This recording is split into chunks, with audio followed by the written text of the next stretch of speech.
आम्ही आता ह्या वर्षी ड्रोनचा वापर करणार आहे. ड्रोनच्या माध्यमातून आम्हाला प्रत्येक ठिकाणी आम्ही वॉच ठेवू शकतो. त्याच्यामध्ये एक 3 फीचर आहे.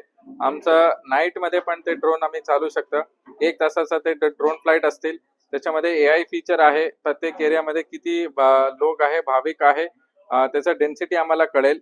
नंतर आम्हाला तिथं एक अनाउन्सिंग सिस्टम आहे. म्हटलं तर आम्हाला काय सूचना द्यायच्या आहे, ते आम्ही ड्रोन माध्यमातून देऊ शकतो. हे एक झाला भाग. दुसरा आम्ही सीसीटीव्ही कॅमेरा शहरामध्ये आहे 250 वरती कॅमेराज आता ऑलरेडी इथं डिप्लॉयड आहे. तर ते कॅमेरामध्ये आम्हाला एक इंटिग्रेटेड कंट्रोल सिस्टम करून सगळ्या डिपार्टमेंटचा लोक हेड तिथं बसतील आणि प्रत्येक कॅमेराचा वरती लक्ष ठेवण्यासाठी आमचा तिथं अधिकारी पण असणार. ह्याच्यामध्ये आम्ही एआयचा वापर करणार आहे. एआयचा ह्याचा 3 आम्हाला फायदा होईल.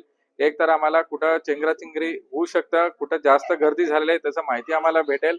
या माध्यमातून आम्हाला अलर्ट्स येणार की हे इथे हे भागामध्ये थोडं होल्ड अँड रिलीज काय तिथं आम्हाला कंट्रोल करायचं आहे, तिथं माहिती भेटेल. सेकंड आहे की आम्हाला फेस रेकग्निशन, मतलब काही आरोपीचा फोटोज आमच्याकडे आहे, तर कॅमेरामध्ये सरळ त्याचा चेहरा दिसला तर आम्हाला अलर्ट्स दिसणार की चेन स्नॅचिंगचा आरोपी आहे, दुसरं काही आरोपी आम्हाला तिथं सगळं भेटणार. तिसरं आहे की आम्हाला किती भाविक आलेले आहे, तर ते हेड काउंट आता एखादा पूर्ण आम्हाला भेटणार नाही, बट ॲटलिस्ट 70 ते 80% पर्यंत आम्हाला आयडिया येईल की किती भाविक पंढरपूर शहरामध्ये आलेले.